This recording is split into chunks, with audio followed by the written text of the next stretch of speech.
Pascal. You are now rocking with that dude Pascal. We be going wild, Haitian in the building, so original. Got the haters catching feelings. Get your hands up to the ceiling and keep them held high, cause St. Louis isn't ready. Forget about it, goodbye. Hold up, we just saying hi. Five somebody, rise up. Weekdays, catch us live, somebody. Let's go. Good morning, good afternoon, and good evening, everybody, and welcome to the Pascal Show. I hope you guys are all doing well out there, enjoying your Tuesday. Happy belated Father's Day to all y'all out there. I want to say that really quick, you know what I mean, before we jump into some not so great information here. But, you know, I've been keeping a close eye on this particular story, and I definitely had to talk about it with y'all. And all that. I missed you guys yesterday. You know, I know we haven't been doing any live since Friday, but or Saturday. I don't even remember anymore. But I am honored and, of course, happy to be back here with you guys to chop it up and talk about all the stuff that's going on. I got a gang of pop-up videos coming up here around the corner, because there's some things that have just recently leaked on some other stories that I've been covering. Some Amber Heard stuff. So I will be talking about that here in a little bit. In a pop-up video, there's a bunch of stuff, just a gang of stories that I've been wanting to share with you guys. I took the day off yesterday, as I hope you guys were able to enjoy and observe Juneteenth. Happy Juneteenth to every single last one of y'all out there. Okay, freedom, free at last, right? But I definitely was like, okay, last night I saw this came out, these images came out last night, and I said, you know what, I need to address this. We need to talk about this, because I've been covering this particular situation, this heartbreaking situation, and now we're starting to see more and more things are getting exposed. It's fascinating, heartbreaking, and frustrating all at the same damn time. The things that we see now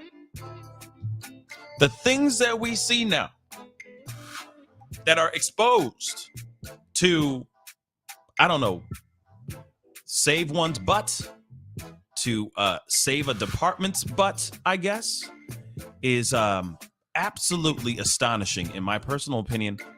Sorry, I'm just fixing something really quick. And it is just absolutely mind-blowing to see more truths coming out here, which of course we're going to be talking about here very, very shortly. And I see a bunch of you guys coming in. I do appreciate you guys coming on and chopping it up with me. Like I said, I got a gang of butt. I meant to say I got a buttload or gang of stuff I got to talk to you guys about. We got a bunch to talk about. And I was like, okay, you know, I was literally, the reason why I was so late this morning getting started today was because I was juggling. I was like, which one do I do first? Which story do I do as a live? Literally, because there's so much going on that I was like, you know what? I need to do this one because because this is dead serious. And I've been covering this story. We need to talk about it for sure. So I appreciate all y'all for being on and checking it out and being with me to chop it up. I understand it ain't about Johnny Depp and Amber Heard, but at the same time, we have to talk about other things that are going on in the world. And this is very important, this story. Extremely important. There are other things going on in the world, y'all, than just Amber Heard and Johnny Depp. Seems like it is the summer of Amber. And yeah, we got to talk about other things. I do have a pop-up video that I'm going to be doing here in a little while about that. I still have some updates about Ezra Miller that I'm going to be dropping as well. There's a story about Elon Musk as well that's going like wildfire. Actually, Elon Musk's kid that's going like wildfire right now. There's a lot to talk about. So I literally for 30 minutes was like, what do I talk about? Which one do I start with? Which one? And I said, you know what? I haven't talked about this one. We need to talk about this because this is very, very important information. And I need you guys to be up to date. I want to make sure you guys are abreast to the situation revolving around this school shooting that happened in May. It's absolutely mind-blowing. I hate it. But we got to talk about it. I don't like talking about these things. But I told you guys if there was any updates surrounding this particular shooting, I would talk about it. And it looks like we have some more things exposed revolving around this particular monstrosity massacre. Okay. So please, before we get going, hit that like button down below. Send past 100 likes really quick. I see a bunch of y'all starting to file in. Hit that like button. Okay. Support the channel as much as you can in any way that you can. This helps with the algorithm, gets the information out, gets the truth out there. Okay. So please hit that like button down below. And let's not forget to hit that subscribe button, okay? It'd be great to have you part of the Pascal Show family. I have that join button down below. I got that Patreon. And of course, I got the Cash App. I'm sorry I have to say that, but I got to keep the lights on somehow. And this lifestyle, it can be expensive. This YouTube lifestyle can be expensive, okay? Keeping up with the Joneses can be very, very expensive with this technology and ish. So please support in any way that you can. Anyway, let us get the moving on here very, very shortly. Yes, NatCar 27, I will be showing a little bit of the hearing that's going on right now as we speak. We will be looking into certain moments that I saw because I was watching that as well as I was going, okay, what should I start with today? Because there's so much to talk about. And of course, I want to do a live because I miss seeing all your lovely faces. I miss seeing my fam and chopping it up with y'all. But I was literally going, you know what? I am so ambered out. And I know that there's new footage that just came out. Y'all been tweeting it to me. Y'all been DMing me on IG and all that. And I'm like, you know what? I am going to hold on that. We have other more important topics to talk about. And this is one of them. So I said, you know what? We're doing this live because I told y'all if anything was going down, we were going to talk about it live or I would be doing a pop-up video about it. So I figured you'd want to ride through this with me as a family. Okay. So we got some more information here, y'all. There has been a new piece or new photos, okay, stills, images from security cameras that were inside Robb Elementary School in Uvalde, Texas. Now, here's a quick recap, okay?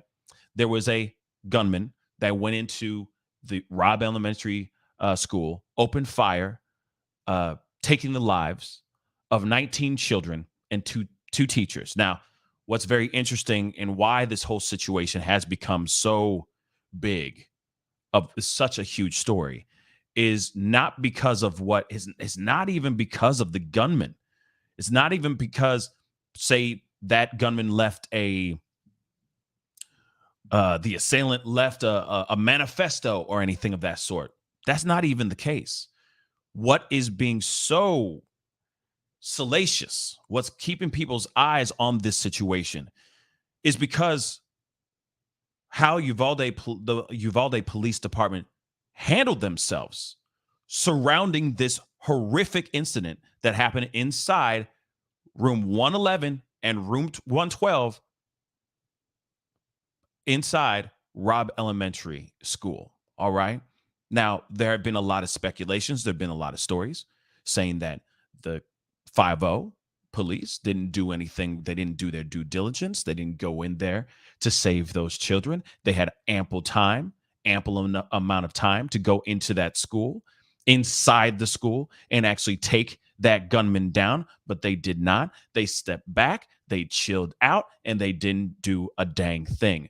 Parents were going out of their way, risking their own lives to go and get their children because the police were not doing that. Actually, what's also very, very interesting is that there were cops that were going in and getting their own children. Okay? So I do have a couple images that I want to show you guys, of course. Okay? That I'm going to show you guys here very, very shortly. There is a hearing going on right now as we speak and talking about this particular situation. We are going to listen to a little bit of that as well. Okay? But just so you know, these images that I'm going to show you guys shortly, there's nothing graphic about it. So I will let you know that. So you're not totally thrown off, not sitting there going, oh my God, clutch my pearls. No, nothing. There's no trigger. I don't need to say no trigger warning or anything of that sort because there's nothing happening. Okay. So I will explain that. I will show that to you guys in just a short moment. But you see straight down the hallway, for the most part, of nothing. You see these cops sitting there at the I guess the beginning, at the end of the hallway, chilling. I do have some video where allegedly the chief of police, Arredondo, tells on I guess on I don't know, on walkie or something like that. He's telling everyone that, hey, we can't go in because my men only have guns. We only have revolvers. We don't have rifles or anything. He is suited. This gunman is suited with an AR-15. We are not suited and booted for that. You're going to see some photos here, images that show you the exact opposite. They have ballistic shields ready to go. And also AR-15 rifles. We have seen before, too, as well. We have seen before images and videos of families shooting little videos on their phones, showing other parents frantically, desperately fighting tooth and nail, trying to get through the wall of cops, trying to get inside the elementary school so that they can save their children, because the 5-0 is not doing as such. But in these videos that I showed you guys in the past, these viral videos now, these cops are suited. Bulletproof vests, AR-15 rifles, you name it, all of it. They're ready to do something. But these cops didn't do nothing at all. Let me show you guys a few images. Like I said, this is just absolutely mind-blowing to me. But here's one of them, okay? Oh, and the next one's just, it just confirms it even more. But hey, let's take a look. Here's one of them. Now, this photo is not the best one because obviously this is a screenshot from a news, a news show, okay? But on the bottom right-hand corner of the screen, you see a shield, a ballistics shield, okay? And then you also see there's like a tip of in that same photo, if you look down close enough, and I have a cleaner shot of this I'm going to show you guys here shortly. But as you can see in the bottom right-hand corner, there's also like the tip of an AR-15 rifle being pointed down the hallway. And you can clearly see all the way down the hallway, nothing. Do you see anybody out there? Do you see any cops? Do you see people running around frantically trying to find out what they can do to save these children's lives? I'm just asking. Do you see anything, babies? My beautiful, intelligent, and for those who are visually able, okay? Do you see anything in that photo that says they are not fully equipped to do their job? Do you see in that photo? And I'm going to pull it back up here in a second because I got another image for that area, okay? And it's not even better. It makes it worse. But do you see in those photos? In that photo, do you see them walking around with pistols or revolvers, and that's all they got? I know that's not the greatest angle. I'm going to show you guys a cleaner one here in a second because we got a couple articles to look at. But I'm telling you, doesn't that seem a little strange to you? I'm going to show you guys one more time. And you see the guy on the left, okay? He probably has a bulletproof vest on underneath his jacket, or actually, that is a bulletproof vest he has on top of his uniform right there. He's got an AR-15 strapped to his chest on the left. You got a ballistics shield, basically like a Captain America's shield, okay, for bullets, right there, leaning up on the wall. Clearly, they had stuff. Clearly, they were suited and booted, ready to go. I got one more image for you guys, and this one does not make it any better. And actually, I'm going to take this ticker out really quick so you guys can see this for yourselves, because a lot of it's on the bottom end of the photo. Take a look. Okay. Take a look. And you tell me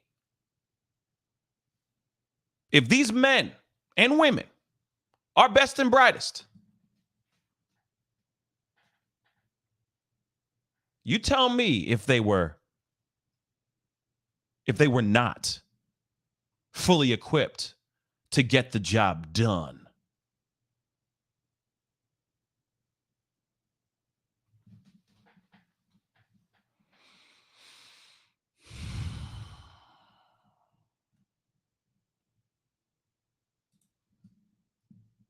You saw that, right? Okay. Just want to make sure.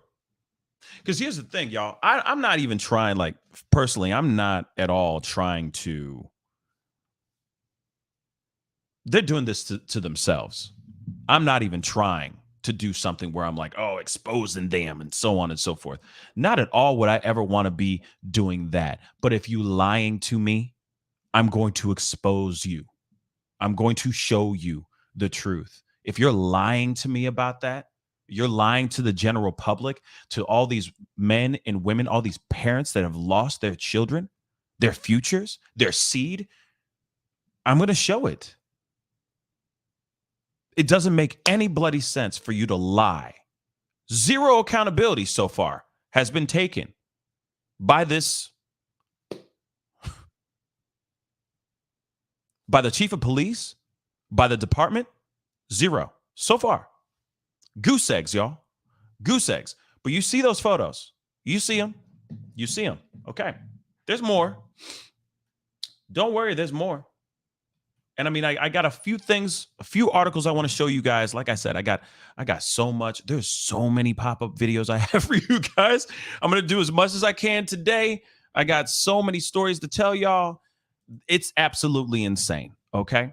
But I do want to show you this little article here. Why didn't they go in? Chilling first image from inside Texas school shows cops with rifles and ballistic shields in corridor 19 minutes after gunmen entered. But they waited another hour to storm the classroom. Let me just say this too real quick, because I want to keep it reals with y'all. I really do think in my heart of hearts, this is all, they put out these breadcrumbs so that the general public could get angry slowly. Not right off the bat, outrage. But they put these things out bit by bit, like this image, these images that I just showed you guys. And apparently they're going to be putting out, allegedly, they're going to be putting out the full security cam footage that inside of the Robb Elementary School. That's apparently supposed to be coming out today at some point, allegedly. Okay, allegedly. But on some real stuff, I feel like they're all putting this out right now, so that the blow when they put out the security cam footage, which should be released to the public today, it is not as big of a blow. They're trying to soften the reaction from the general public. Hence the reason why we are getting these stills. They're going, okay, we're going to give them a little bit so that the world doesn't go absolutely insane and will go, what the hell? Y'all been straight lying to us for the past month. Almost a month, I'm sorry. For the past 3 some odd weeks, you've been saying nothing but lies. But okay. Like I said, I feel like there's a method to this situation and why they put this stuff out piece by piece. But let's go into these bullets really quick.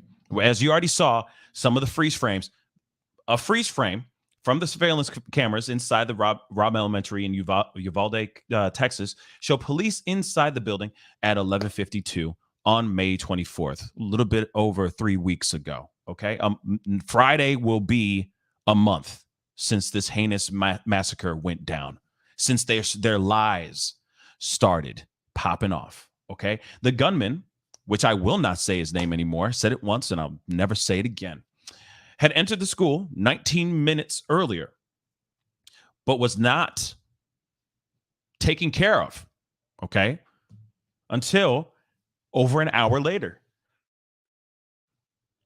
Serious questions have been raised as to why the police did not immediately storm the school and end the massacre. Monday's new detail will heap further pressure on Uvalde police as the grieving parents and relatives of the 19 children and 2 teachers demand answers. And do you blame them for wanting to have some answers? Now, you got these cops out here saying, oh, no, it's this, this, and this. We didn't know who the chain of command was, and so on and so forth. They're basically doing an Elaine and saying it was the wind. It's the wind's fault because we didn't have communication and we didn't know what to need to do, and so on and so forth. The chief of police, Arredondo, is not taking any responsibility, no accountability for this situation. He said, I didn't know who was in command. And if anyone thought I was in command, they got it all twisted, because I had no idea who was in control, who was in command of X, Y, and Z. This does not make any bloody sense. Now, I know I did not a live, but I did a pop-up video.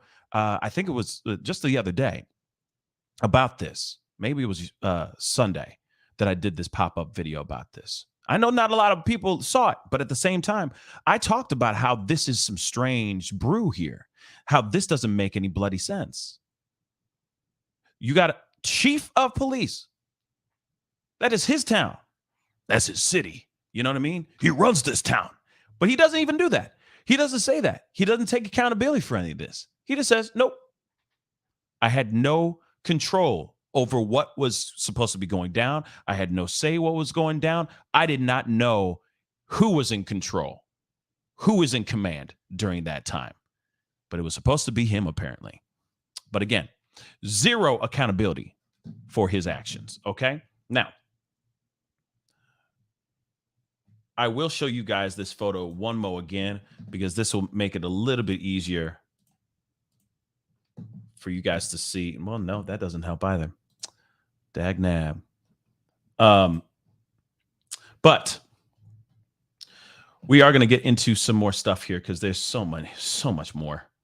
There is so much more to this. So much more.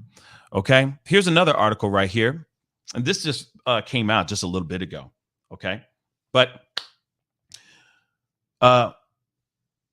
so, you know, he killed our kids.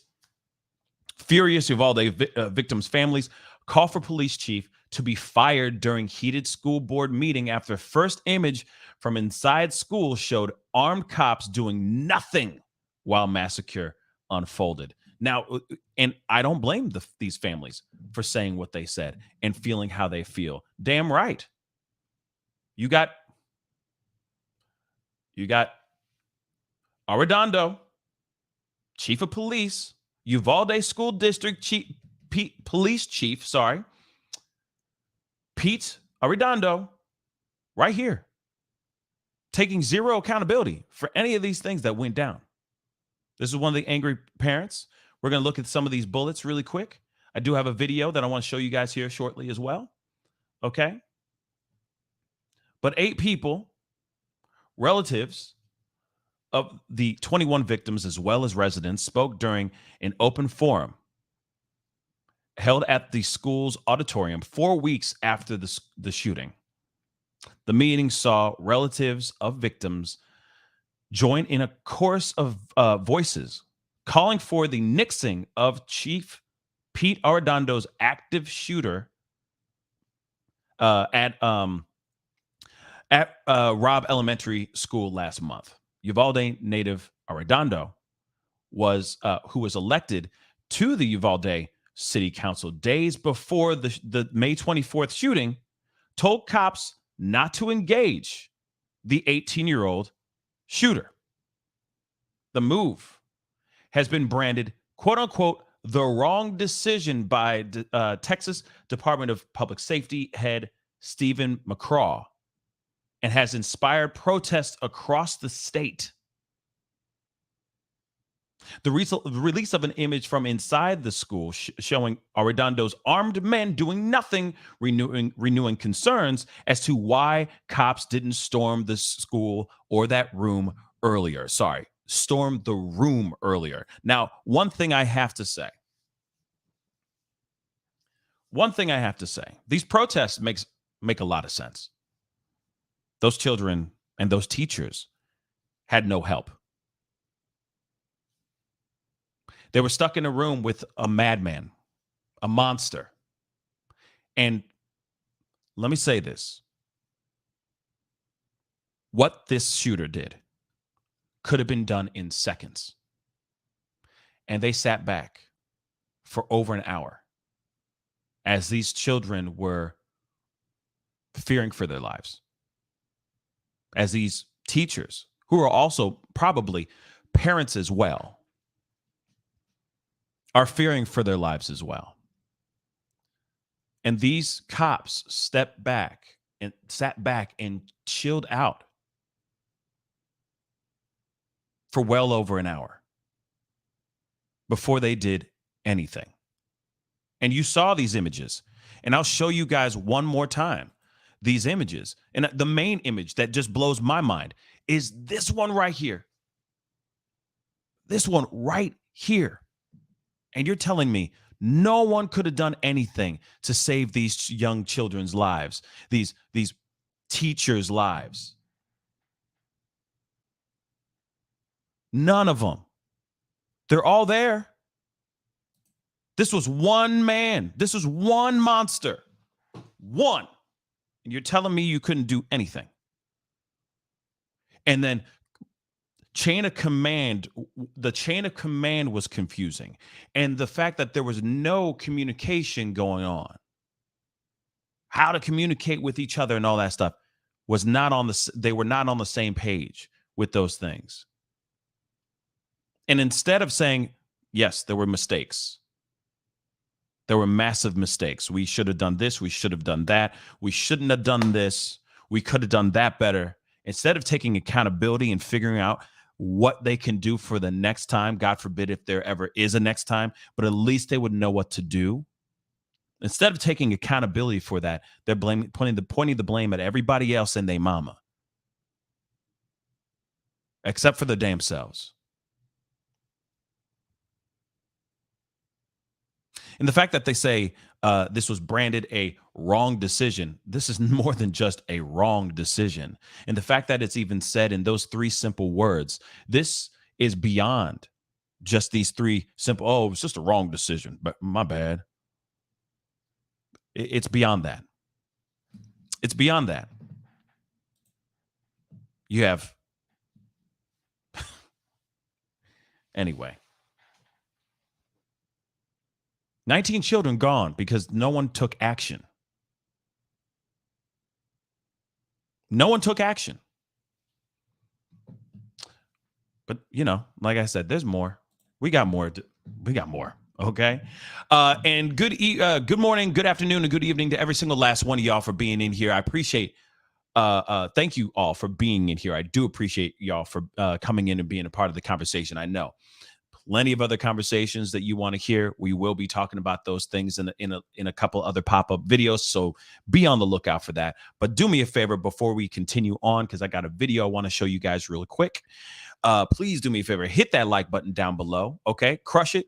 You know what I mean? Send it past 300 likes. That would really, really mean a lot. Okay, it doesn't cost a thing. It just helps this show get out there to more eyeballs. Please, I would really appreciate it.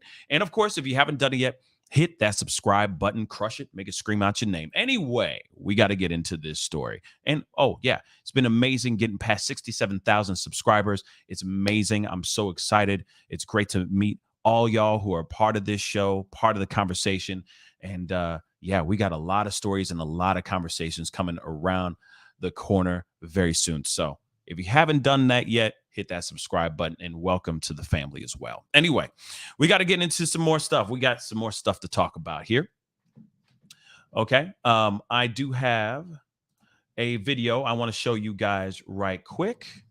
And this is kind of the thing they're saying that now with this new stuff, this new information, these stills, that have come out, which I feel like I said before, are a way to soften the blow so that when the actual information does come out, the world doesn't really implode. Yet I think that a lot of people are going to be mad when they see this information. I that's the only reason why I can that's the only thing I can think of that would even garner this. Okay. These tiny breadcrumbs, if you will. Okay. Sweet Indigo, thank you so much for the $5 super chat. I really do appreciate it. Thank you so much. And yes, thank you for keeping us informed. Yes, of course, I'm going to talk to you guys about this and let you guys know what's going down, because this matters. This matters. Yes, it's a lot of fun making fun of other people who lie and are trying to expose other people and stuff like that. That's a lot of fun too.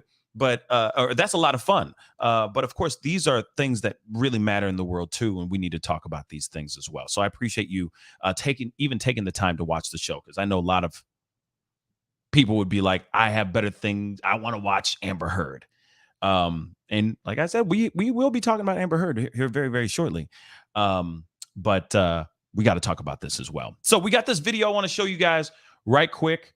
It's short, but it's very interesting. We got to talk about this. Okay. Hold on 1 second. We most definitely got to talk about this. Okay.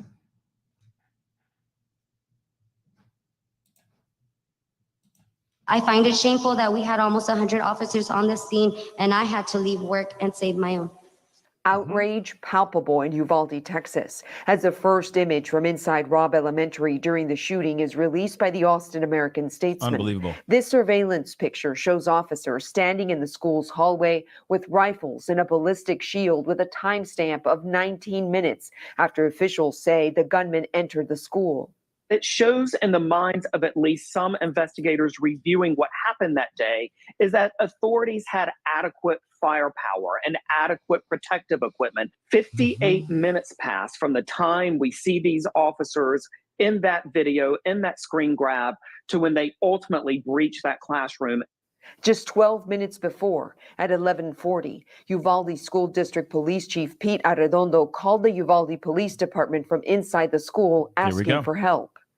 According to this piece right here from this call, this is very important, so prick up your ears.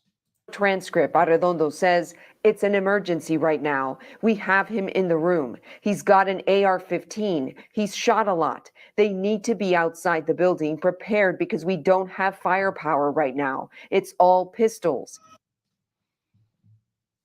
He says it's all pistols. Again, it's all pistols. We don't have the firepower. It's all pistols. You saw those images. You saw those screen grabs, those images from inside Robb Elementary School. We got some things to talk about, y'all. Okay? Did you see them holding pistols? Okay? After reviewing body camera footage, the statesman writes Arredondo was trying to find keys to open the classroom's doors, even though officials say they do not believe officers had tried to open either door. The Texas Tribune reports officers held their positions outside the adjoining classrooms as the gunman fired at least 3 more times. The Tribune released a surveillance picture, it says, is from 12:04 p.m. that shows multiple officers with at least 2 ballistic shields. Police would not enter the classroom for another 46 minutes. In transcripts reviewed by the Tribune, officers were growing impatient. One agent asks, "Are there still kids in the classroom?" To which another agent answers, "It is unknown at this time." The agent replies, "You all don't know if there's kids in there. If there's kids in there, we need to go in there." The other agent responds, "Whoever is in charge will determine that." Okay. There's a lot to unpack on that in this piece of information that we just heard. Okay. First off, let me just say this first. Okay. There is something very frustrating about this situation. Very. because the chief of police, first off, calls in, says, we don't have enough firepower. We just have pistols. Okay. One, you got a gang of cops there. There's plenty of opportunities there's plenty of pistols. So you're telling me you got an army of men with a bunch of pistols, revolvers, pistols, whatever you want to call them, handguns, okay? And you're going against a guy with an AR-15. Now, I understand AR-15s are brutal, okay? They're vicious.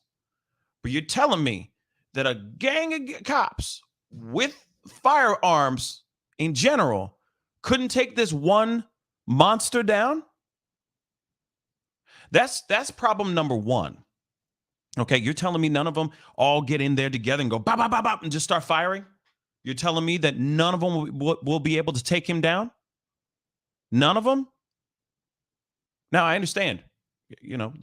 I understand you got to protect your men, all right? This is not the army. This is not war or anything like that. But you are in a war zone and you have children. You have 19 plus children in a schoolroom with teachers that need your help.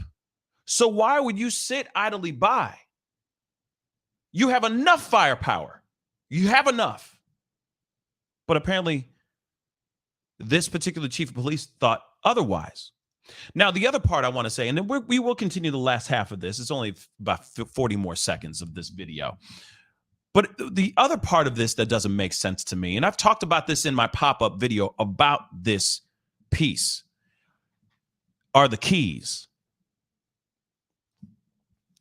Chief Arredondo was too busy trying to find out which key that he obtained. He got a ring of keys, a whole handful of keys from the janitor, apparently.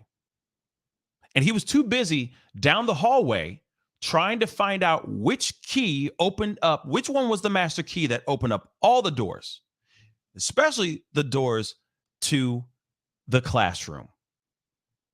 One piece that was very interesting that they did not say in this video here is that apparently Chief Arredondo says that he went up to room 111 and room 112 and quote unquote tried to open the doors, but he did not succeed. They were locked, he says.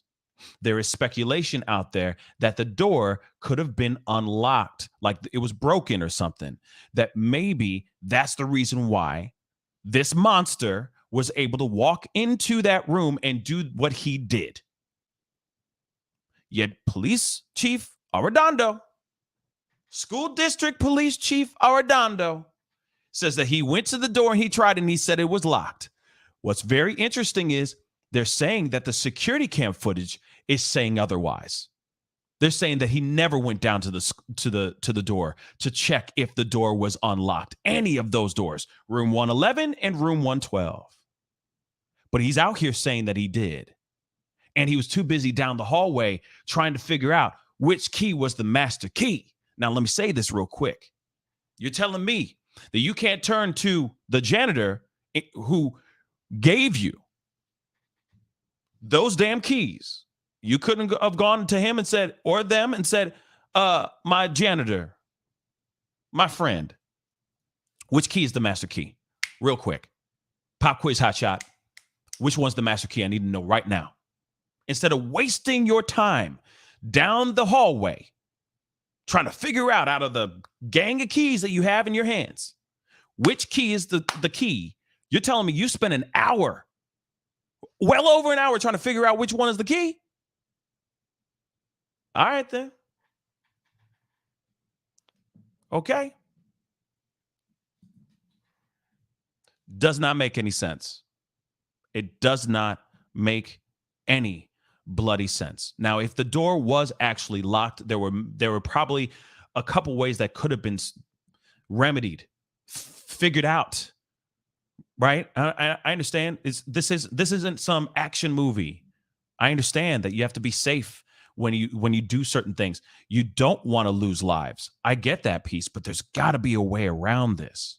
There's got to be there has to have been a better way of getting this done. That's all I'm saying. Let's continue with this video. It's frustrating that we're hearing more and more lies or more and more truths that are debunking and contradicting the things that we're being told from the Uvalde Police Department. It's ridiculous. All of those officers are trained in an active shooter situation. And from the very beginning, even the ones that didn't have the ballistic shields, they should have just gone in. That's what their protocol suggests. Children were left in a room, scared to death, calling 911, and yet no one went in. Mm-hmm. The community directing its anger at Chief Pete Arredondo at a Uvalde school board meeting Monday night. You failed our kids, teachers, parents, and city. And by keeping him on your staff, y'all are continuing to fail us. How is Mr. Arredondo still with the program? Suspend them pending termination. It's an insult to injury. One thing I do want to say real quick. One thing I do want to say is this. Just because they fire, if they are to, I feel like it's inevitable that they will end up terminating Arredondo. Okay. I do think that's inevitable. All right. But that does not bring the children back.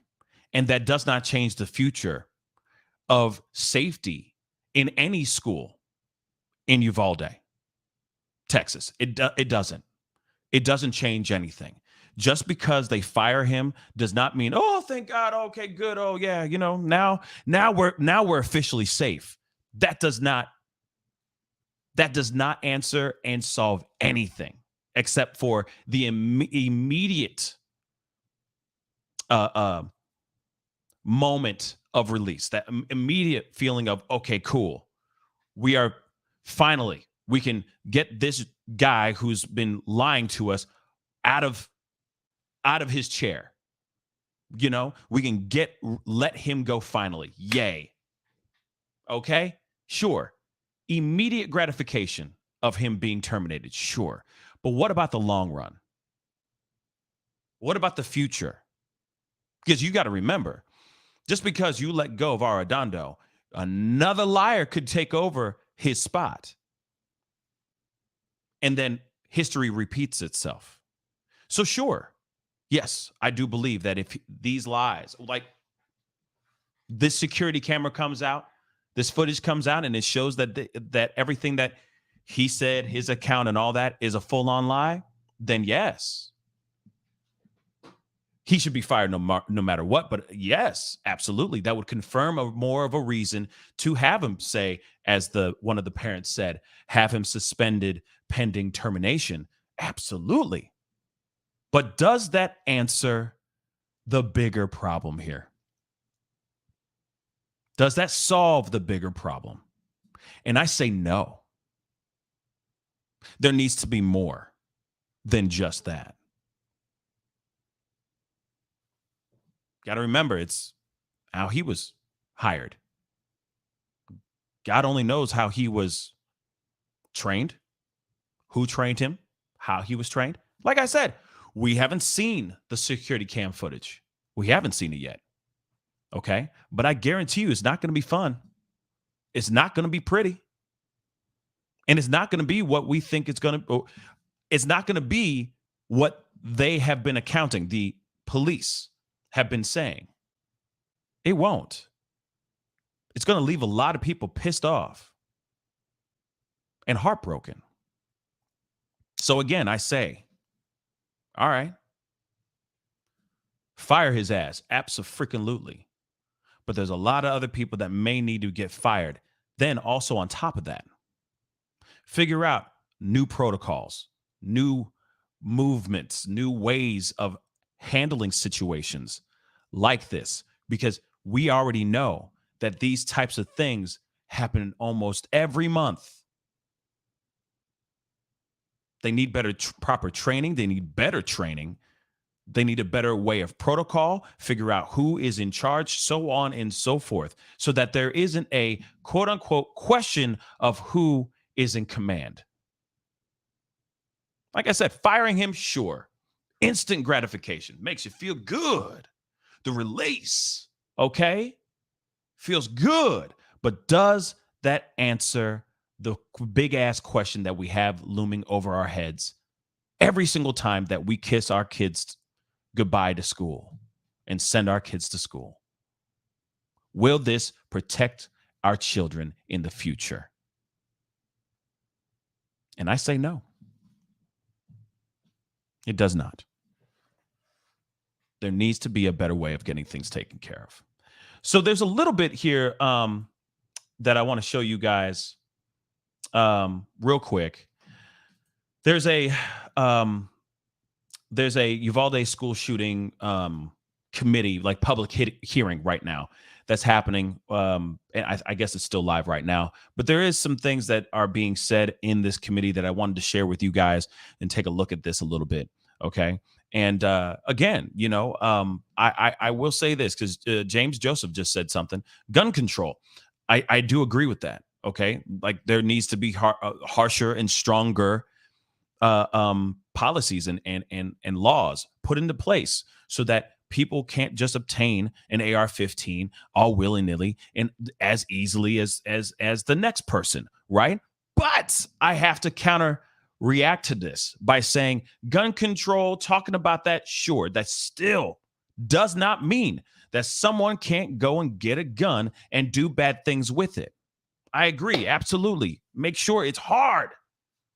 Okay, it's really hard for these kids to get out here as soon as they become legal, get an AR-15 and run around and act a damn fool and run amok. Yes, I agree with that 110%, but that still does not stop these kids or these people from grabbing these weapons and firing off in a crowded room. It still does not. So when it comes to outside of the gun control, it has to do with the police, law enforcement that are involved in those incidents as well. Because here's the thing. With this situation, maybe there would have been less casualties if those police officers knew the right way to handle this situation. Again, I like I said, I'm not a cop. I am not in law enforcement. I'm not super astute when it comes to how to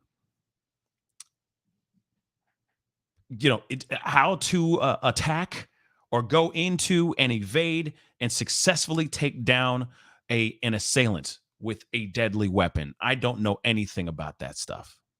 But I do know that when it comes to this particular situation, when there's no idea of who is in chain of command, first and foremost, the fact that there is no communication, lack of communication, that they're all just in the dark like that shows a huge problem that needs to be figured out, at least in the Uvalde Police Department. Clearly, they had no clue what the hell they were doing. Now, and also the thing is too, there's so many other people that are reacting to this, and there's some people that are very much on the side of the Uvalde police and feel like they did no wrong. They did their job, so on and so forth. And I have to say, I don't know why they would be on their side at all. It doesn't make sense to me. There are clear images now of mistakes that they made in 4K that you can't avoid. You can't talk around it being like, oh, yeah, it was the wind. There are people out here that are sitting here saying, oh, the images that we're seeing are fake. Why would anyone want to pull this stuff out here and fake this stuff? That's insane to me. That's just insane to me. I get that there's protocols. There's things that need to be taken care of, right? To do what they need to do. They don't want to lose their boys in blue. They don't want to lose any of their brothers because of some lunatic with a deadly weapon. I get that piece. But you also have a bunch of kids trapped inside a room with two other teachers as well, or teachers as well, not knowing what the hell to do, terrified for their lives. Some of them faked being, like, played dead, covered themselves in their friend's blood, and played dead. These are the images and these are the moments that no child should ever have to endure. And it all goes down with how things are perceived, how things are approached.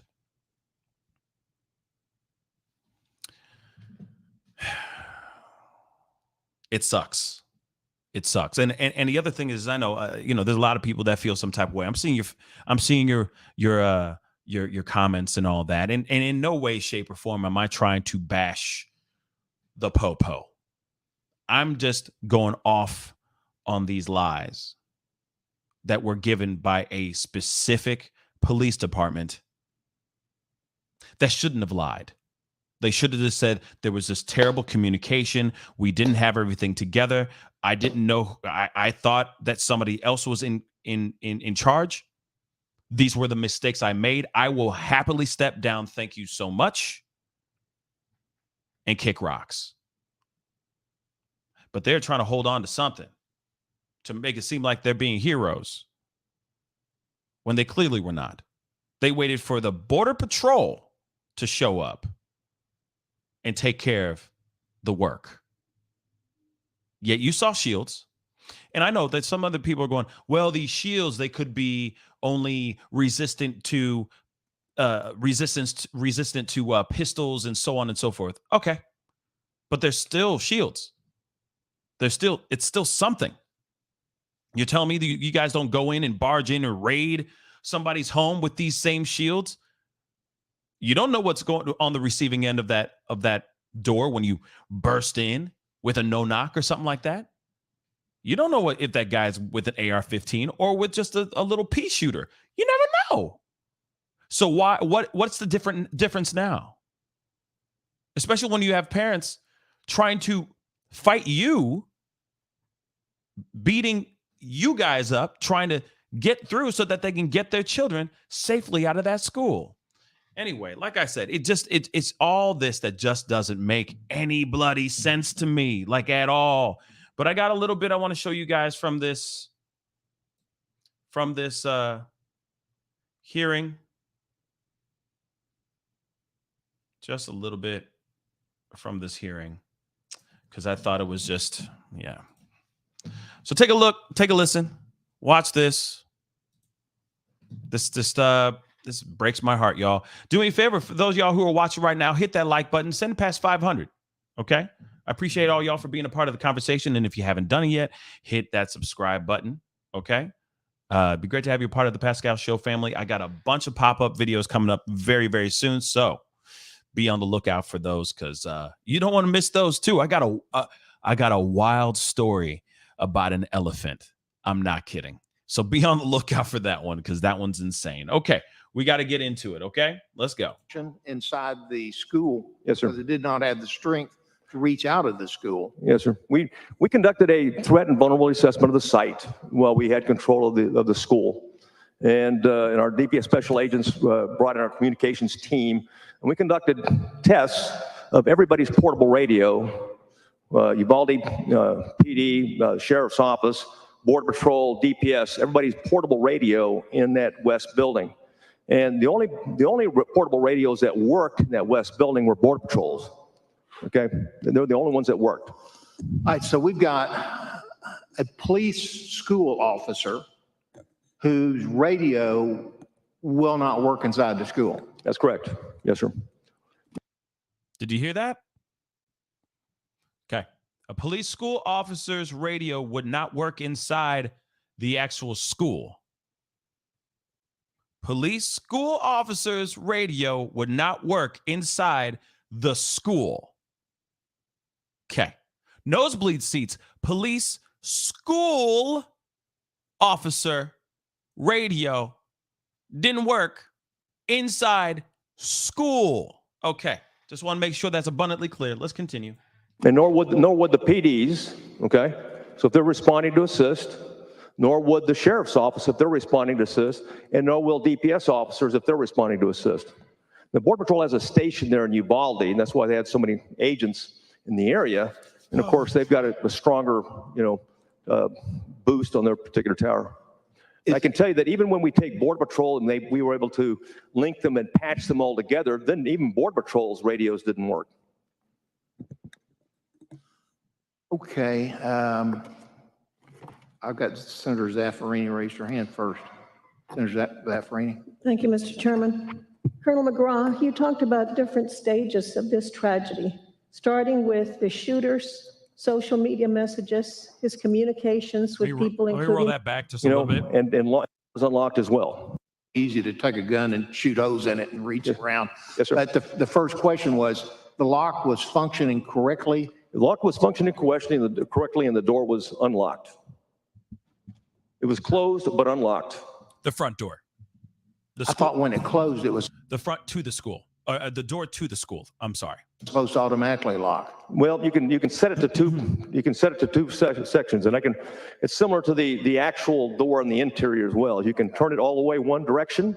It's unlocked. You can turn it another direction, and it's in the lock. Okay, position. so the latch was working functionally.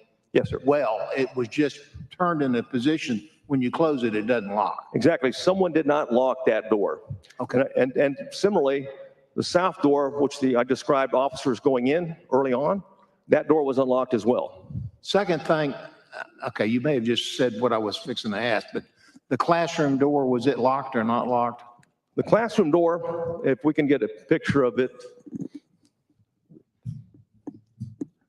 I think this one is probably the best example if you don't mind. This isn't the actual door. Well, this shouldn't really. This is the actual door, but we don't really want to use that. This is room 127 and 126. That's what 111, this 112 and 111 would look like in that regard. And here's the door. You cannot lock this door from the inside of the classroom. You heard that? You cannot lock this door from the inside. You can only lock the door from the outside. Okay. There's nothing the teacher could do to lock the door inside the classroom. The teacher can come outside the classroom as the requirement is to lock the door with a key, only with a key. There it is. And this right here by turning it, and the lock position. So then the question remains, how was this monster able to get into the inside that room if the teacher was successful, or one of the teachers was successful in locking said door? Now, here's some theories, okay? Let's play some theories out really, really quick, and we'll continue with this video. But think about it. Teacher is told something's going down or something of that sort, or it is standard procedure for them to lock said door so that people are safe inside the room. Maybe that's what they do. I don't know. But they go in, and if they say all the other doors were locked, okay, say a teacher went around, opened up or locked, thinking that the door is working, so they turn the key, all that, lock the door, and they shut it closed. But what are the chances if the teacher did not know that that door lock was broken and it did not successfully lock? That's one thing. There's no way that this monster was going to be able to successfully get into that room unless the door is unlocked or the damn kid had a key for himself, which would be a mind-blowing idea. And I don't think it's that. But if you really think about it, it's either those two things. You think that the teachers are going to open up a door if a crazed lunatic is sitting there pointing a gun at the door, sitting there saying, open the door, or I'm going to shoot it down? No, they're going to keep the door locked. They're going to run away, hide with the kids, take cover, and not open the damn door. They're going to be like, do you, baby? Shoot all you want. I don't care. Shoot the door. I don't care. I'm not opening this door. You see what I'm saying? So there's no way that a teacher would be so scared, so moved to bring up come over and open the door for this particular man. No way. So either a teacher locked the door, or here's the other option. Well, here's the three. Teacher locked the door thinking that the door is locked, but the lock was broken. The door remained unlocked because maybe the teacher did not get a chance to lock said door. That's the other one. Or that other crazy idea. He walked up and said, open the door, and somebody listened to him and did so, which would be absolutely insane. Insane. Okay. So, and it's a far-fetched idea. Okay. So let's continue here. Or here's the other fourth one. Teacher just forgot to lock the door coming in from whatever they were doing. They got the class started and maybe by mistake forgot to lock the door. That's the only other thing I can think of. But again, chief of police, school district chief of police, Pete Arredondo, literally said that he tried those doors and he said they were both locked. So then how the hell did that kid get inside of that room without busting the door down? I guarantee you that door was freaking unlocked. Hold on. T, what's up, man? Any non-operational doors should have been repaired immediately, especially if it is an entry door. No excuses. Security is first. Abso-freaking-lutely. You see what I'm saying? See that doesn't make sense. So if the teacher did not know, teacher of that room did not know that she was not locking the door, that could have been it. There's so many possibilities here. So many. But the ones that make sense are the logical ones. The ones that don't make sense, that they're possibly throwing around all over the place, are these far-fetched ideas that are just fairy tales, in my personal opinion. Oh, you could have done this and this and this. What? Did he have a key? Probably not. No. They would have said they found a key on his body. They would have said something of that sort. Or that this was an inside job. Because they even already tried to take down teachers because of the door going into the building, into the actual school. They tried to blame one of the teachers that apparently went out for a pack of cigarettes or something like that, saying that they left the door ajar. See what I'm saying? There's so many stories that have been put out here, and it's at the end of the day, it's like, which one is the damn truth? But let's continue. And I can actually have the door of another. This came from the west building, one of the doors right here, and I can demonstrate that if you'd like at this time, Mr. Chairman. So the teacher could not even lock the classroom door from the inside? No. That's correct. There's no way to lock the door from the inside, and there's no way for the subject to lock the door from the inside.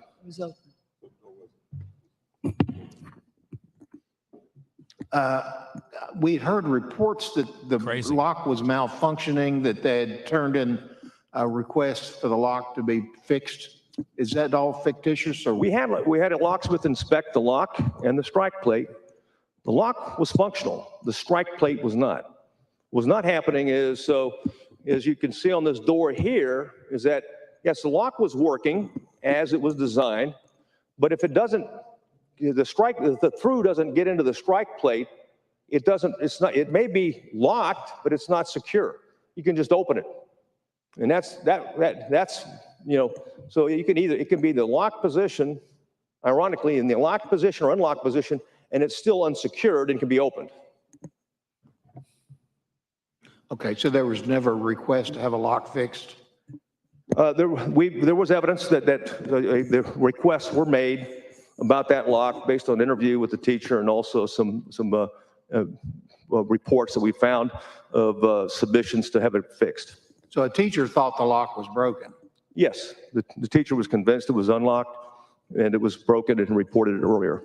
And was that request made like days before the shooting, or weeks, or months? I think I can't say. I'd have to go back and get the exact timeline.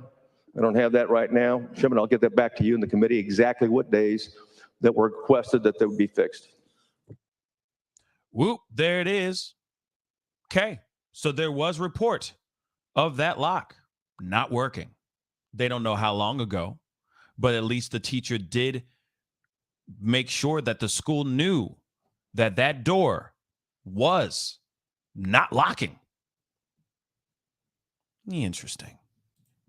On the officer's radio, I heard he went in without his radio, then he obviously was requesting his radio. Yes, sir.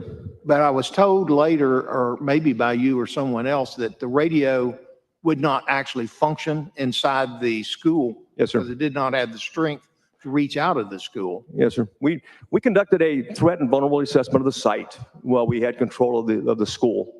And our DPS special agents brought in our communications team, and we conducted tests of everybody's portable radio, Uvalde PD, Sheriff's Office, Border Patrol, DPS, everybody's portable radio in that west building. And the only portable radios that worked in that west building were Border Patrols. Okay. What? Okay. They were the only ones that worked. All right, so we've got a police school. That's a lie. That is a full-on lie. Hold up. Unless, hold on, guys. I'm sorry for breaking that in between. Unless Arredondo is, oh, he's probably lying again. Damn. Interesting. Let me tell you a quick story, okay? And I said this in the pop-up. It was in a big-ass article that I was reading on that particular day. But I'm going to do a little bit of a recap, okay? And then we're going to continue a little bit more of this, all right? But here it is. Arredondo said that he received a ring of keys from the janitor. And of course, like I've said before, instead of asking the damn janitor what the master key was, he was trying them out on another door. As he's sitting there trying every key, and he's like, please, God, as he says in this, quoted in this article, he says, please let this one be it. Every single time his heart's sinking because the keys were not working. Every time he tried a key, like I said, he wasted a lot of time when he could have just asked somebody what the damn master key was, whilst one of the doors in that one of those classroom doors was unlocked. Okay. So then he says, while he is trying out the keys, he gets a radio. He gets hit up, letting them know that his other officers, including Border Patrol, were together saying, Border Patrol is here. We got a key. We got a key to the room. This is about an hour or so that he was wasting, sitting there chilling in the cut, trying to figure out which key it was, hoping and praying. How did he receive that information? A phone call? Because remember, they said no one's radios were working inside the school except for Border damn Patrol. Does he have Border Patrol radios on his body while he's there dealing with this travesty? I think not. So where does this make sense? If the radios were not working inside the school, how would he have been able to find out that Border Patrol was there with some of his men, and that they had a master key in their hands, and that they were going to go handle business? How would he know if the radio is not working inside the school? Okay. Just saying. Officer whose radio will not work inside the school. That's correct. Yes, sir. And nor would the PDs, okay? So if they're responding to assist, interesting. Nor would the sheriff's office if they're responding to assist, and nor will DPS officers if they're responding to assist. The Border Patrol has a station there in Uvalde, and that's why they had so many agents in the area. And of course, they've got a stronger, boost on their particular tower. I can tell you that even when we take Border Patrol and we were able to link them and patch them all together, then even Border Patrol's radios didn't work. Okay. Yeah. I've got Senator Zaffarini raise her hand first. Senator Zaffarini. Thank you, Mr. Chairman. Colonel McGraw, you talked about different stages of this tragedy, starting with the shooter's social media messages, his communications with people, including the young woman and the young lady in Germany. And you talked about communications. You talked about the communication among the officers through radio communications and others. Looking back specifically at all of those areas of this tragedy that you have addressed, what is it that we must change going forward? What lessons have we learned that we could implement going forward? And one thing we did early on, Senator, is recognize that it would be better. The Department of Public Safety was asked to do the investigation. It was far better that we enlisted the expertise of really active shooter situations. And fortunately, Texas has a nationally recognized experts at the Advanced Law Enforcement Rapid Response Training Program at Texas State University. And they have well-known experts. And we asked them early on while we had control of the scene and provided them information to please let them do an assessment, okay? The tactics were employed, where the breakdowns occurred, and make recommendations, okay, in terms of other options that could have been used at that point based upon the facts of this particular scenario and options going forward. Moreover, we also requested that the School Safety Center conduct an audit, an assessment of the school safety in compliance with rules and regulations that relates to the requirements that have been laid out by the Texas legislature. And well, as I just mentioned earlier, we conducted our own threat and vulnerability assessment, not unlike what DPS special agents did for the University of Texas campus in the aftermath of that brutal attack on a co-ed, and also at Texas Tech University at the request of the chancellor. So we did that same thing at that location, and of course we came away with recommendations. From that, we made that available to the Commissioner Morath, and we met with him last week. The team met with him last week and went over the assessment. It's a preliminary assessment, the draft, but there's some clear things that do need to change, and I know that he's always looking for ways to improve, and those have been provided to the commissioner, and I can discuss some of them if you would like. That's exactly what I want, some recommendations. Sure. She's like, I just wanted one simple answer. Why won't you just give me the answer instead of doing all this loophole crap, jumping through hoops crap? But let me get this really quick, and I want to hear what he has to say, because obviously that was a whole bunch of hot air that he just blew out of his ass. Okay, but Alex Hernandez, thank you so much for the $50 super chat. Wow, thank you so much. I know for a fact my aunt, military cop, and uncle, retired military, and works for sheriff's department, they would without hesitation go straight in the line of fire. I pray that this country learns from the mistakes of Uvalde, and I pray for the families. First off, thank you so much for the $50 super chat. That really does mean a lot. Highest of the show today, so I do really appreciate that. But yes, I absolutely agree. I feel that there's many of us, as you saw, the parents of these children were willing to do whatever they needed to do by any means necessary to get their children out of harm's way. I feel that when it comes to our futures, our children, that's what we should be doing. Running towards the fire, not standing back idly by and waiting for the cavalry to come in. You know, if the house is on fire, you do everything you can to get those people out of that burning building. You don't, out of that building house. You don't just stand there and watch it and go, well, you know, hopefully the fire department will show up and do their thing. No, you go in and you figure it out. You figure something out. You try to save the people that are in there, especially when it comes to little children. These police messed up so royally. And it's what's so frustrating is you add on top of that some of these police officers had children inside of that school. And some of those police officers stopped at nothing to get their own children out of those classrooms, but they did nothing about saving others. That's just insane to me. We've seen it in other lives. where a cop came up and was confirming that other cops were going and grabbing their children, their own kin. But they weren't doing anything about room 11 and room 112. Room 111 and room 112. They didn't do a damn thing about that.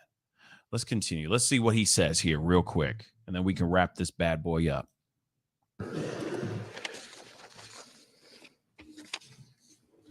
Take your time. The perimeter, first, the campus perimeter fence is inadequate to prevent threats from accessing the campus, period. Okay, just I mentioned a 4-foot fence.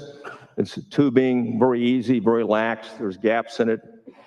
There's a lack of controlled access points. And as you know, the Capitol, we use what? We use these badges, right? To badge in. And the advantage if a teacher leaves or if a student leaves, you can deny them access to come back into it. And you can control access, and you can see when people enter and exit. So that's an advantage. Plus, it's a locking mechanism that's more secure than what we've seen, especially when the defects would be detected easier and earlier. A lack of card key access, we just mentioned, controlled, I just mentioned, but lack of controlled access points. The access points and the entrance gates are not controlled, and they do not guide visitors to one location. And this didn't make any difference in this situation, but it is concern was brought out. The exterior doors, as mentioned, do not have strike plates installed to protect the bolt or latch from prying or picking. There are no dead bolts installed on the exterior doors to strengthen them. Rocks and other debris were removed from the area around the door, painted rocks they had throughout the campus along those lines to let people back in. Exterior door inset glass panes, which I showed before. I mean, obviously, this is like a no-brainer. Someone can go through that at some point very easily. And of course, within arm's reach, if you take out the window, then you're able to reach your hand and do it. Now, ironically, in the interior classrooms had web inside this interior pane that you see, and the exterior doors did not. So it was tougher. You can still take them out and put your hand in and open the door. It doesn't mean you can't get it out. You absolutely can. The subject could have, but he didn't need to in this particular case. The classroom doors are vulnerable to all classroom doors being accessible from the hallways once in the building. This is further enhanced due to the fact that the access to the campus is not controlled. The classroom doors are vulnerable to attack. And some of the locations of classrooms outside doors, there's as many as 40 doors across, I believe 8 buildings on that campus. But some of those are like mobile units that they open directly out, and there's access to those mobile units from the outside. So if you get inside, the perimeter, then immediately you can access that. You're right looking at a mobile, and essentially a mobile unit, and you can drive around campuses all over the state and see these because of the growth of students, and they expand. So now you got an access door, an access issue, especially if you haven't controlled the access around the campus that would allow anybody to go up to that particular door. They have adjoining classroom door. And I didn't mention it specifically, but there was an adjoining door. Okay, that's how he was able to get easily between 111 and 112. It facilitated him, but could have facilitated action by law enforcement. So between 111 and 112, the door was, we believe, unlocked because it was always kept unlocked because teachers will watch their students for someone else's students if they're out of the room at that point in time. So even if not, it's easy to breach that particular doorway. And there's 2 doors adjoining the room. Interesting. A knock box. We heard a lot about keys. Where are the keys? Where are the keys? Well, a knock box, is a secure safe where campus or building master key is kept, for first responders. And if we had it, you may have 3 master keys, but they're all in one place. A duress system. There was no duress system throughout the campus, and the lack of it, linked to a mass alert system with redundancy features, which is recommended. A mass alert system can immediately alert the entire campus via multiple notification platforms. So they have a Raptor system and they did, the principal, they sent messages out and hit teachers, it went to everyone along those lines, but it's not the same as a duress system. Emergency evacuation diagrams. We found red bags are left in rooms. And in that red bag, one of the things you'll have is a diagram of the campus. And the advantage of that is you can look at, so you're a first responder, you have that immediately. Oh, this is what it looks like right here, right now. You don't need blueprints. You don't need to. And the challenge was some of those diagrams are wrong. I mean, some were correct, but some were wrong. And one of the ones that was wrong was used to look at and say, hey, what about a sniper location? Well, if you look at it, it looks like the library covers the windows, and the back end would eliminate a sniper position. So and that's an example that why it's important to have the diagrams correctly. Okay. All right. Okay. If you guys want to watch that, that's still live as we speak right now. By all means, check it out when you get some time. But you know, there's a lot that doesn't make sense here because they already had a lot of things ready. They already had certain protocols and certain procedures. You know, at that school, this is just it's just not working for me, y'all. It's just not working for me.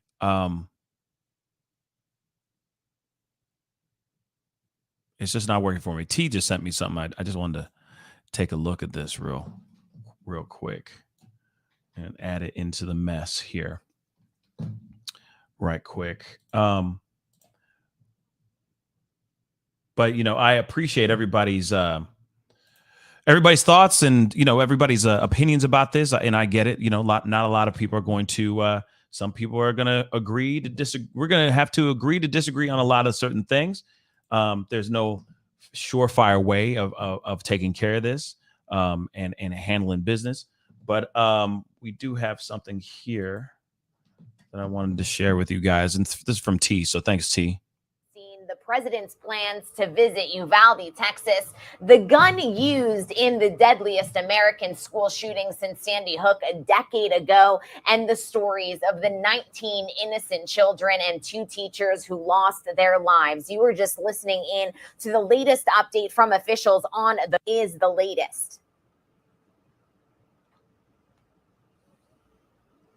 Of course, sound issues. Robb Elementary School as the community tries to remember and honor the victims, despite lingering questions, including over the suspect's motive.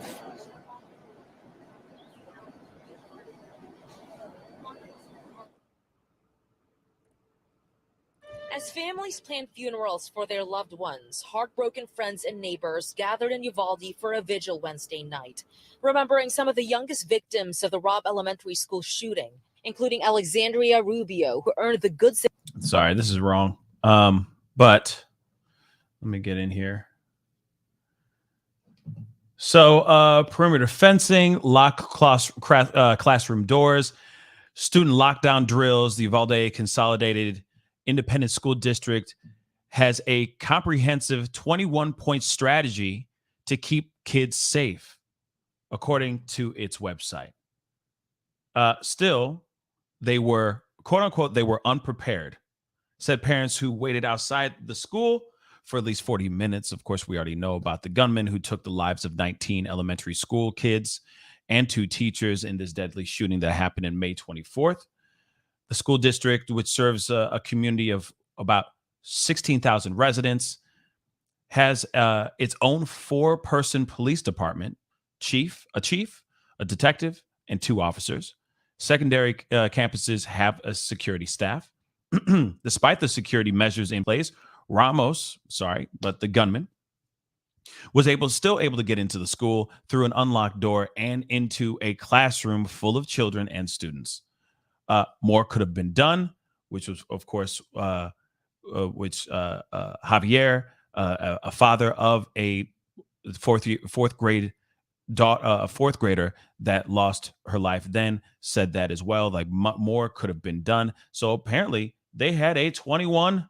It's right here, 21-point system, security measures that would be put into place to make sure that these kids would be safe.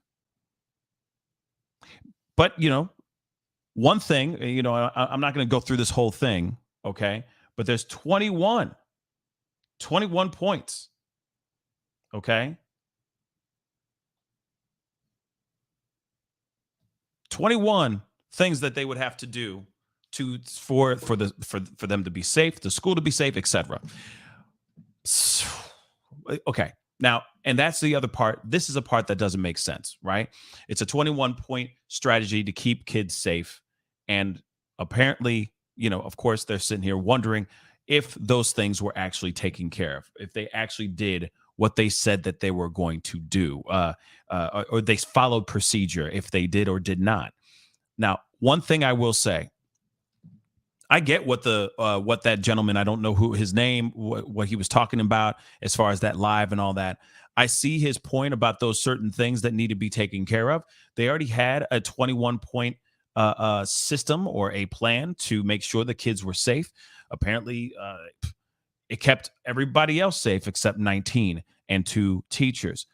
Question, though, it makes you wonder if they are doing monthly, if not bi-monthly, checkups, constantly doing things, making sure that they make sure that they know everything like the back of their hands. Now, I know that there's a lot of other jobs out here that have to make sure that they go through testings or assessments, or they go through drills every couple months to make sure that those things are known.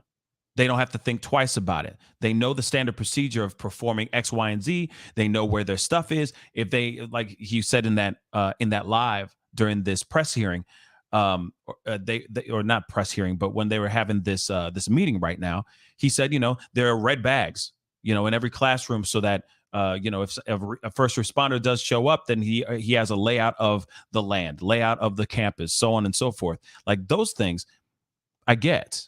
Because then if you have those things, like you must have this at all times, does not matter.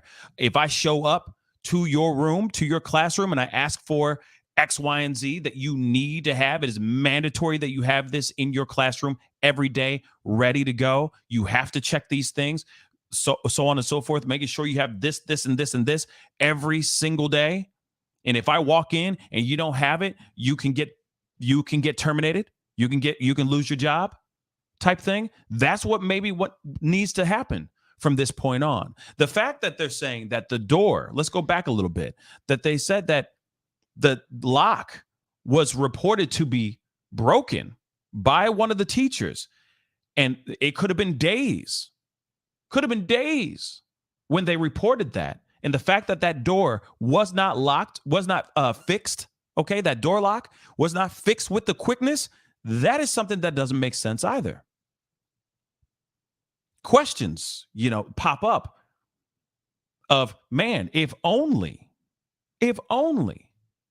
they fixed that lock as quickly as they possibly could. Standard procedure. This is all about safety, right? If that was the case, that should have been fixed a long time, immediately. That should have been the first thing on their list. And I understand schools have budgets and, their fundings are crap and all that stuff too. But you got to remember, these are kids' lives and teachers' lives that are hanging at the balance, even if it's something as small as he said something about a latch in the lock that was not working in the lock. If that thing had been fixed, maybe this gunman wouldn't have been able to burst in that door and do what he did. But outside of that, just because that lock did not lock or that lock was not fixed does not justify the police's performance that day. It does not. And it's unfortunate. It's sad. It's extremely sad. 19 beautiful children are no longer here, and 2 teachers who tried to protect them are no longer here as well. All because of a lock on a door and the lack of performance and lack of urgency from the Uvalde Police Department. And what's wild is that they're putting the blame on everyone else except themselves. They're not taking any accountability for anything. We are seeing footage out here We have seen we've heard countless stories from so many different people. We have seen videos. We even heard firsthand of one of the mothers that burst through and was able to allegedly able to get her own child, her children out of the school during the time that this gunman was in room 111 and room 112. She was able to jump through, hop over fences, fight through a whole bunch of cops, and do what she needed to do to save her children. I think at the end of the day, when it comes to this whole thing, it comes down to the performance of 5-0. The police are not taking accountability for what they've done. And the only way that they can show accountability at this point, because the mistakes have been made, is stepping forward, being honest about the mistakes that they made, and trying to fix things for the future. And I know that the parents out here, I know I said it earlier, but I'll say it again. I know the parents out here are very upset and extremely infuriated. I am too, and I would be too if I lost my child in such a terrible, heartbreaking way. But by only firing Arredondo does not solve all of your problems. That is not the only solution to the problem. There needs to be new policies, new procedures that need to be put into place when things like this goes down. The new school chief of police for that area should know how to communicate with other departments and other police officers if ever something like this was to go down again. And also be aggressive. Be aggressive. Be aggressive. Okay? Be proactive, not inactive. And save the people that need the saving. You know, my heart and prayers go out to that school, go out to all the families that have lost their loved ones. Man, these are some sad stories. You had a father or like a husband that lost his wife, who was one of the teachers that was taken at this massacre. He was so heartbroken that he died from a heart attack. Dropped dead because of a broken heart. There are more than just these casualties. It is going out and it's affecting the community. There was a kid that was at that school. I think she was like 11 or 12 years old. She's one of the survivors. She ends up having a heart attack because she went to one of her friends' funerals. She had a heart attack. This is obviously the wave, the ripple effect. It is getting them. It's getting those other people. This massacre has had some serious side effects. It's not just a one and done. Now you got other children that are traumatized, that are walking away from this with serious issues. Those same kids that had to smear their faces and bodies with blood and act like they were dead, they will have to have that for the rest of their lives. They will carry that with them for the rest of their lives. There has to be something done with the quickness so that this does not happen to our children ever again. And I know you can't save everybody all the time, but damn it, you got to at least try. Anyway, guys, that is the show. Okay.